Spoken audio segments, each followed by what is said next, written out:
Remember all the fun and joy of your favorite game or childhood toy. If only you could feel that way again. Well, you don't have to go back in time, 'cause Nick and friends can help you find long lost treasures you once loved. Let's go hunting nostalgia.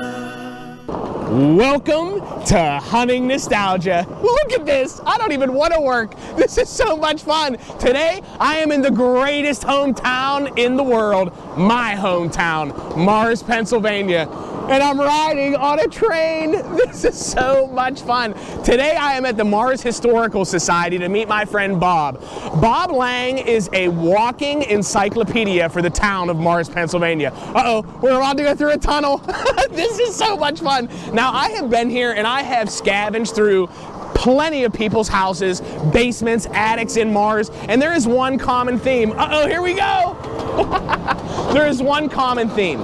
The people here appreciate history, whether it be their personal history, nostalgia, their toys, their items from their childhood, because that is our history, or whether it be what I'm here for today, the town history. Bob knows more about the town of Mars than I could ever dream to know, but he's going to teach us today, and it is so awesome. Now, this is the old Baltimore, Ohio, I guess, connection. That's where I'm at today, and I don't even know how to explain it. Mars is the most special, no, silly. I mean, it's a little silly. I mean, there's a alien in the caboose. No, Mars is out of this world, and you're gonna see that today on Hunting Nostalgia.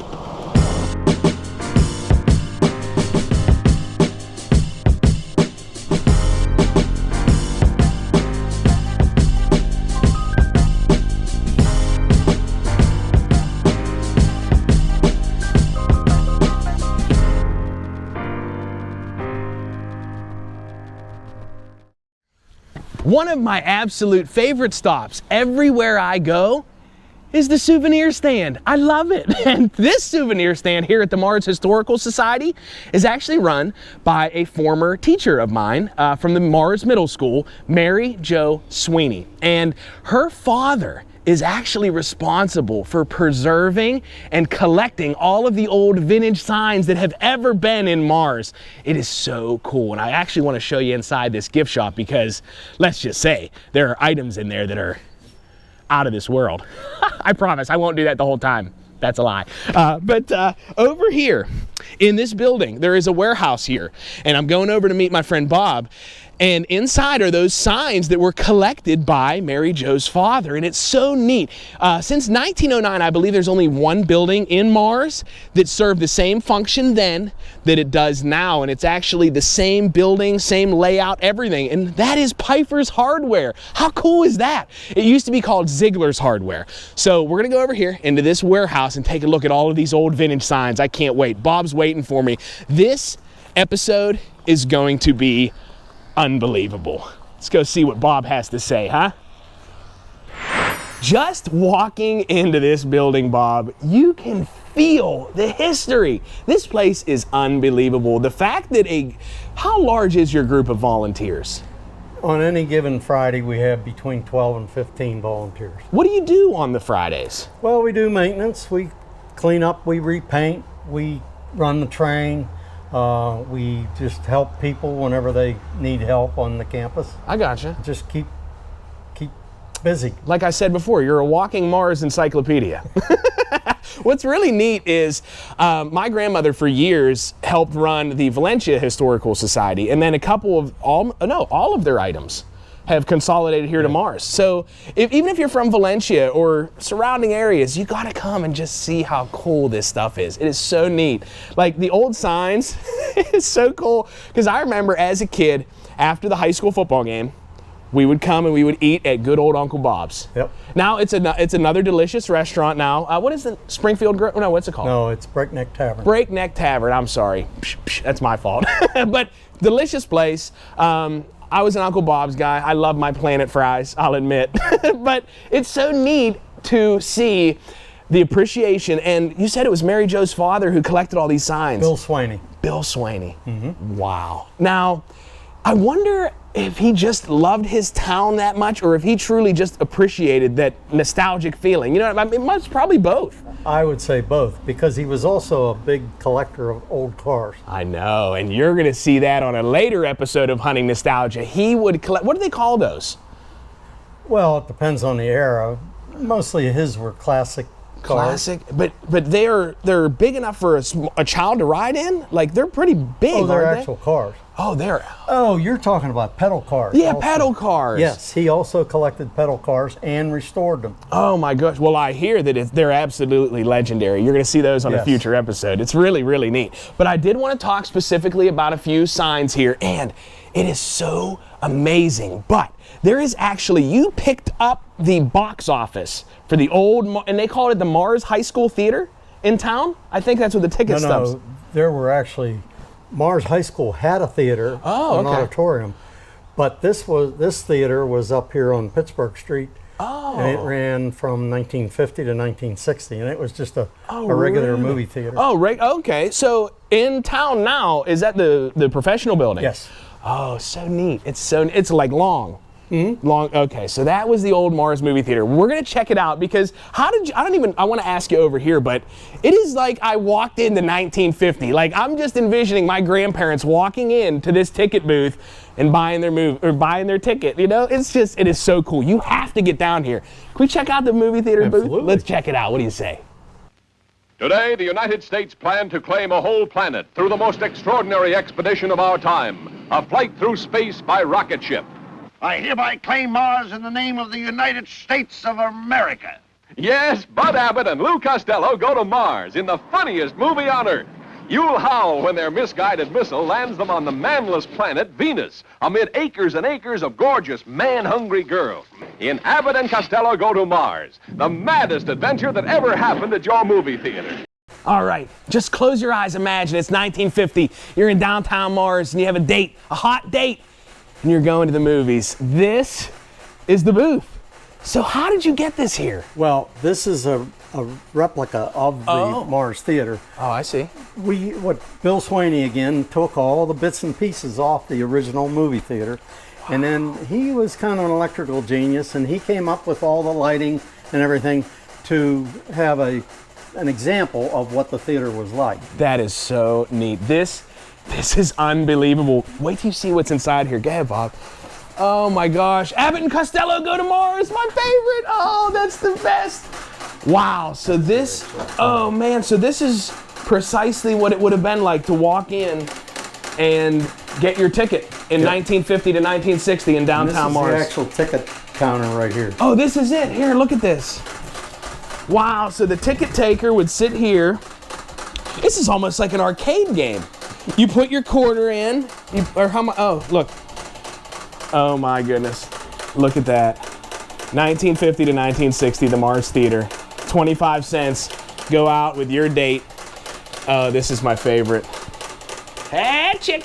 I love Abbott and Costello. So before I get completely off topic, so the customer would come to the window, they would pay their quarter, and then this is if you could see, this red lever here is for children. And then the black lever is for the adults. So ka-ching, you'd pull that down and the tickets would just pop out of these little compartments there. They just come right out of there. Oh my gosh, and look at the old film canisters. I guarantee you there was an Abbott and Costello film shown down there.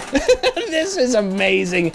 Well, we're gonna get into the more historical side. What do you call the building? Just the B&O, what is? Train station. Into the train station, which in the train station is a ton of Mars, Pennsylvania historical artifacts. Let's go check it out.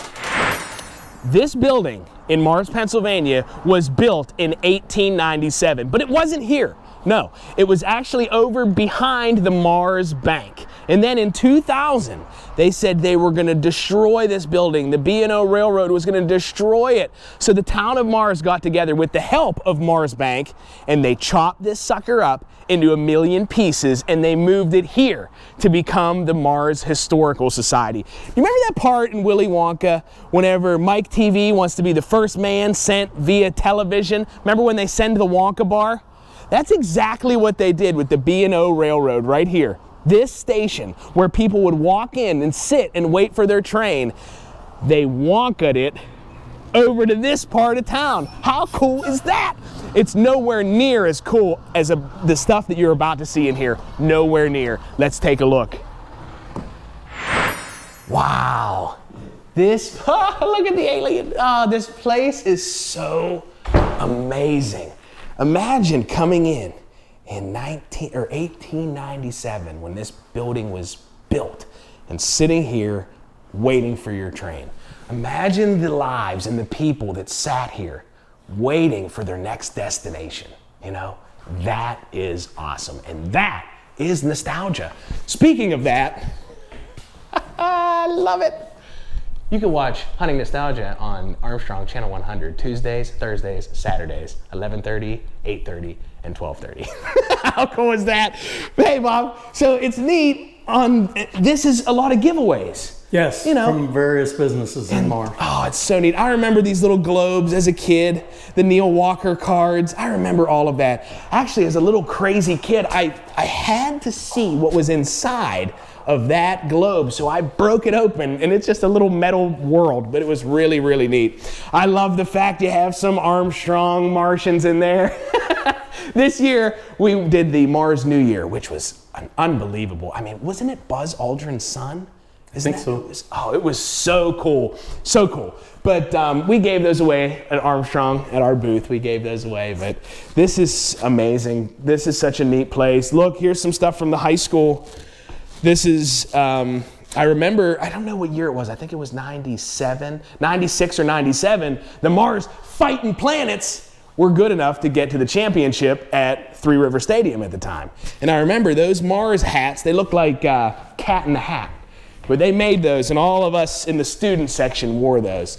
A Mars uniform, wow. So, do you have a favorite thing here? Like, is there something that you just love here at this place? You love it all, I know. Well, I love it all. My favorite is the next room we're going to go to. Oh. Because we've worked pretty hard on that. But wonderful. Well, it's a neat place. I do want to show this case here, though. Actually, there's a case on this side, and I mentioned before that my grandmother actually helped run the Valencia Historical Society. Mm-hmm. And these are some of the items that you have from Valencia. Yes, we've inherited them from when we absorbed the Valencia Historical Society. Oh, well, I have to tell you just a real quick, brief story. My grandmother, she helped run this historical society. And every episode of Hunting Nostalgia, I wear this hat, this gross, old, sweaty hat. And I have had it for, oh my gosh, probably close to 20 years. And I actually wear it for my grandparents. My grandmother and grandfather, who were involved with this historical society, they made it a point to tell me how important family staying together was. And that's what we did here at this resort in Florida. My grandfather in 1988, he purchased a timeshare, and he always wanted us to stay together. He always wanted the family to have a place where we could go on vacation, we could all be together. Eventually we got rid of that timeshare, but I promised my grandmother that I would buy that timeshare again, and I would take us all. And before they both passed away, I was actually able to bring my grandmother and 44 other Bartleys to Orange Lake Resort, and that is why I wear this hat. This gross hat that nobody other than me will actually physically touch. But that's why. It's to remember them and acknowledge them on every episode of Hunting Nostalgia, because that is my nostalgia. Let's go hunting nostalgia. Here we are in the freight room. So actually, it's funny enough, these old suitcases, whenever they were loaded into this room, they were called a grip. I never knew that, but that's your grip. Go get my grip. I gotta be honest, I learned that from an Abbott and Costello movie. But this is where everyone's personal items, this is where they would all be loaded into this room. And now it houses artifacts, really, really awesome things. Like this back wall, there are old bottles from around town that you would find around town.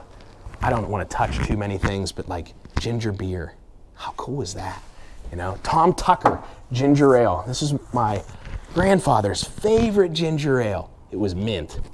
Not my thing, but still, that's really, really neat stuff. There's a lot of really neat items in here. Look at the work and the craftsmanship that used to go into just a simple howdy. This was howdy pop, or maybe even beer, but look at that craftsmanship. It's unbelievable.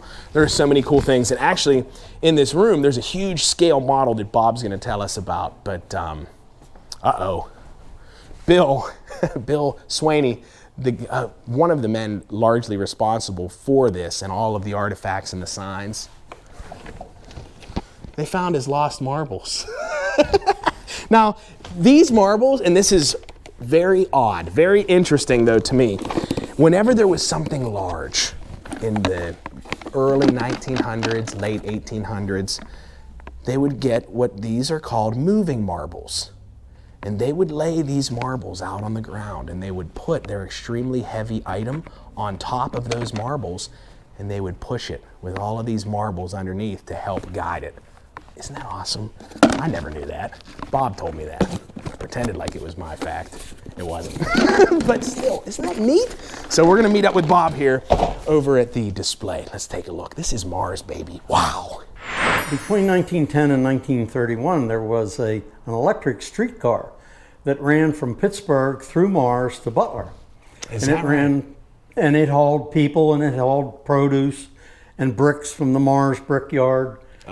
All that kind of thing. Well, that's funny. My grandmother, my great-grandmother used to tell me, oh, that's it, I'm going to catch the streetcar. And I didn't know what she meant. Now I do. Well, these are actually 1.5-inch scale models of what the streetcar looked like. And they were each one was powered electrically, and there was a wire overhead that they used. Most people don't realize that that train existed. So what we decided to do here was make this display to look like Mars was in 1925. Oh, wow. And with the train, oh, with the man. streetcar, and so forth. So that is so neat. there goes the streetcar. Oh, look now at that. That streetcar ran on this back street back here. Oh, Clay is that Avenue. right? Yeah, it ran on Clay Avenue. Right. How far did it go? Valencia, all the way down to the borough of Valencia? Well, it went the whole way to Pittsburgh. It went to Pittsburgh. Yeah, Pittsburgh, up through Valencia, Mars. Didn't go into Evans City when it skirted around Evans City and went up to Butler. No way. Well, no wonder my grandmother wanted to catch the streetcar. Wow. At one time, history tells us that there was about 55 trains a day ran on that. Wow. That is, so this is a model. This is 1925. 1925, and look at that. And this is a work in progress. It's still amazing. We have a lot of work to do, but people from our group and one other gentleman built all these houses in the last couple of years. Wow. And we've got more to go and more work to do. This is, what is the name? What is his name? He deserves credit. Terry Colinello. Terry Colinello. He lives in Adams Township. Wow, He made almost, I would say, 75 to 80% of all the buildings here. That is so neat. And you told me before that Mars actually used to have a brick plant. Mars had a brick plant up on Brickyard Road where the Vogel disposal is now. I wonder if that's where Brickyard Road goes. Oh, it isn't is. Yeah. That is, oh man, that is so neat. That is so, so cool. And Ziegler's Hardware, like you told me before, serves the same function now as Pfeiffer's Hardware that it did in 1909 or even earlier. Or this is 1925. This is 1925. Okay. Yeah. Wow, this is spectacular. And the station, as you can see, was right behind Pfeiffer Hardware in the bank. Yeah, and that's the station that you moved here. That's so neat. That is so neat. This is awesome. This is crazy. Here we are, another room of the Historical Society. This is the Station Master's room. And you guys are very proud of this room. It is really, it's so amazing. It is like I'm walking into 1875. But hey, and I love to taunt the angry cameraman when he's not here. if you're not nicer to me, this is what you're going to be using to film on. That's right. So, Bob, tell me a little bit about this room. So what, did you reconstruct what it would have been like then?